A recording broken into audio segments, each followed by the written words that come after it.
SLS 450-që. Normal kjo është me keyless go, se dilet elektrike, me ngroje ftoje. Kjo është për të lëviz se dilen e pasagjerit, bokset Burmeister, normalisht me qepje, këtë rrëmesën e drunit shumë bukur.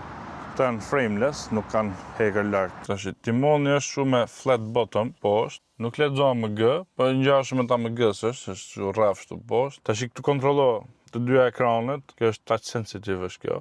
Pedalet plus minus mrapa. Normal të ka start stopping këtu. Këto ventat, kjo i ka të vetat, nuk i ka si ato që i kanë dvume.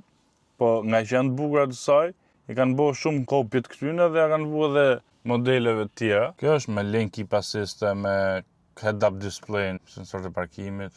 Tu ka frenet të dorës, tu ka këto që kontrollo dritat, tu kontrollo sa ndryqim të kroskoti. Shumë bukura ka këtë pjesën e drunit, shumë i lezetshëm. Kjo është me dy ekrane, s'është me touch ky versioni këtyne. Tu kontrollo gjitha gjonat. Auto stop starti, kamera 360 gradë për tap kamerat aty, për ta ngritë makinën është amortizator me ajër. Kjo është për ta çuar dinamik, komfort, sport plus, volumi, edhe për ta nes për ta fik komplet ekranin. Ja, kjo fik fare. Qose do zi, NS. Edhe këtu janë kontrollerat. Kjo është edhe me touch lart, ky touchpad, mund të komandosh edhe me këtë. Tu ka hapësirë për me fut ndaj gjë, këtë rast kafen, e nxika fiksi filxhan kafe.